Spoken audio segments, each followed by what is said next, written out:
દેવભૂમિ દ્વારકામાં ખેડૂતોની મૌન રેલી સરકારી નીતિનો અનોખો વિરોધ કર્યો તો સૂચિત સબસ્ટેશનને લઈને ખેડૂતોને કોંગ્રેસ દ્વારા અનોખો વિરોધ નોંધાવ્યો છે। મોં પર હાથ રાખી ખેડૂતોનો સરકાર પર મૌન પ્રહાર। દ્વારકા જિલ્લાના અલગ અલગ બે પ્રશ્નોને લઈને ખેડૂતોએ વિરોધ નોંધાવ્યો છે। ચૂર ચપ્પર અને રાજપરા ખાનપર શેરડી ગામમાં મહાકાય કંપનીના સૂચિત સબસ્ટેશન સામે વિરોધ। 151 નેશનલ હાઈવે પર 10 ગામોને જોડતો રસ્તો બંધ થતા તેનો વિરોધ થયો છે। મહાકાય સબસ્ટેશન બને તો ખેડૂતો જમીન અને આજીવિકા વિહોણા બને તેવી ભીતિ છે। 10 ગામને જોડતો રસ્તો બંધ થવાથી ખેડૂતોએ વાડીએ જવા 8 થી 10 કિલોમીટર ફરવા જવું પડે છે। જેકે સિંગોદ સાથે નટવલા ભાતિયા દામનગર।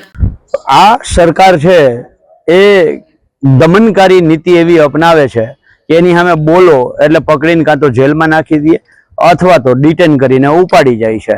અમારા ખેતરમાં થાંભલાઓ જબરજસ્તીથી નાખે, અમે બોલીએ તો અમને ડિટેન કરી લે કે જેલમાં નાખી દે। અમારા વિસ્તારમાં મહાકાય કંપનીઓના મહાકાય સબસ્ટેશનો આવે, અમે બોલીએ તો અમને ઉપાડી લે। એવી જ રીતે અમારા હાઈવે ઉપરના જે એક્સેસ છે, રસ્તાઓ છે, એ બંધ કરી દે, અમારા રોડ બંધ કરી દે, અમે બોલીએ તો અમને જેલમાં નાખી દે અથવા તો ડિટેન કરી લે છે। એટલે આજે અમે સરકારને એક સંદેશો આપવા માટે પ્રતિકાત્મક વિરોધના ભાગરૂપે મૌન રાખી અને અમારો કાગળ બોલે છે એમ એક આવેદન આપી અને એક લેખિત રજૂઆત કરવા માટે એક પ્રતિકાત્મક વિરોધના ભાગરૂપે અમે મૌન સ્વરૂપે આવ્યા હતા। પાલભાઈ, આજના મુદ્દા શું હતા? આજના મુદ્દાઓમાં મુખ્ય બે મુદ્દાઓ હતા। એક, કલ્યાણપુર તાલુકાના કાનપર શેરડી, રાજપરા, ચૂર ચપ્પર ગામની અંદર એક મહાકાય કંપનીઓનું એક મહાકાય સબસ્ટેશન આવે છે અને આ સબસ્ટેશન લગભગ 765 કેવીનું અને 200-250 એકરમાં આવે એવી શક્યતાઓ છે। તો એ જો આવે તો એક તો અમારી ખેતીલાયક જમીન છે 200-250 એકર જગ્યા જાય અને એ સબસ્ટેશન થાય તો આસપાસના ખેડૂતોના ખેતરમાં એવા મોટા મહાકાય 765 કેવી, 800 કેવી, 1200 કેવીના, 400 કેવીના થાંભલાઓ આવે તો અમારી ખેતી ખતમ થઈ જાય। એટલે આ સબસ્ટેશન આપવામાં ન આવે એવી માંગ સાથે એક રજૂઆત હતી અને બીજી રજૂઆત એ હતી કે 151 એ જે નેશનલ હાઈવે છે, આ નેશનલ હાઈવે ઉપર હંજડાપર દાંતરાણાનું જે પાટિયું છે ત્યાં જે એક્સેસ હતું આ એક્સેસ બંધ કરી દેવામાં આવ્યું છે। એના કારણે ખેડૂતોએ 8 કિલોમીટરથી 16 કિલોમીટર સુધી ફરવા જવું પડે છે અને એ ખેડૂત ગાડું લઈને, ટ્રેક્ટર લઈને ફરવા કેમ જાય?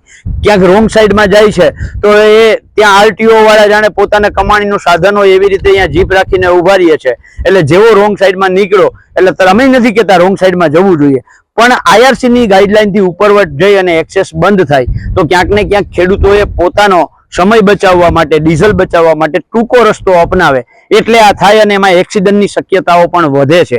એટલે અમારી માંગ હતી કે ભાઈ બેરાજાનો જે અમારો જૂનો માર્ગ છે ત્યાં એક્સેસ આપવામાં આવે। હમણાં સમાચાર મળ્યા છે કે એક મહાકાય પ્રાઇવેટ કંપની દ્વારા અમારા કલ્યાણપુર તાલુકાના આસપાસના ગામોમાં ચૂર, ચપ્પર, કાનપર શેરડી, દુધિયા, રાજપરા એ ગામોમાં એક પ્રાઇવેટ કંપનીનું મહાકાય સબસ્ટેશન આવવાનું છે।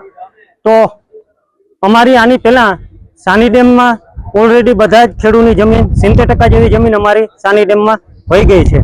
હવે અમારા પાસે અમારી જમીન ફળદ્રુપ છે અને અમારા પરિવારનો નિભાવ એના ઉપર છે।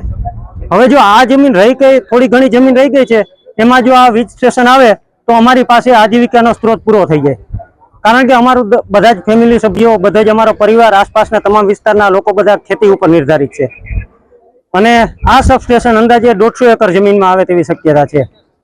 એટલે આમાં ઘણા બધા ખેડૂતની જમીન જાય તેવી શક્યતા છે। તો હવે અમારી પાસે બીજો કોઈ આજીવિકાનો સ્ત્રોત રહેતો નથી, એટલે અમે બધા જ આસપાસના વિસ્તારના ખેડૂતો સાથે મળી કલેક્ટરશ્રીને નમ્ર નિવેદન કરીએ અને આવેદનપત્ર આપીએ છીએ કે અમારા વિસ્તારમાં અમને કોઈ પણ સંજોગોમાં આવી લાઈન આવે તે ઉચિત નથી। જય હિન્દ। કણઝરિયા મનસુખભાઈ નાથાભાઈ, ગામ હંજડાપર, તાલુકો ખંભાળિયા, જિલ્લો દેવભૂમિ દ્વારકા। આજે અમે કલેક્ટર સાહેબને હંજડાપર ગામના તમામ ખેડૂતશ્રીઓ આવેદનપત્ર દેવા માટે આવેલા। જે દેવળિયા દ્વારકા જતો હાઈવે નેશનલ છે, એ હાઈવે નેશનલમાં જે અમારે વાડીએ જવાનો ગાળો જે ખુલ્લો હતો એ છેલ્લા 15-20 દિવસ ત્યાં બંધ કરી દેવામાં આવ્યો છે। એટલે તમામ ખેડૂતને ગાડું લઈને કે ટ્રેક્ટર લઈને 8 કિલોમીટર આગળ જવું પડે, પાછું 8 કિલોમીટર આવવું પડે અને પછી પોતાની વાડીએ જઈ શકાય છે। અને 90% લોકોની જમીન છે એ હંજડાપર ગામથી રોડ ક્રોસ કરીને જવાની છે। એટલે અમારા હંજડાપર ગામના 90% ખેડૂતો છે એ અત્યારે બહુ એકદમ દુઃખમાં છે.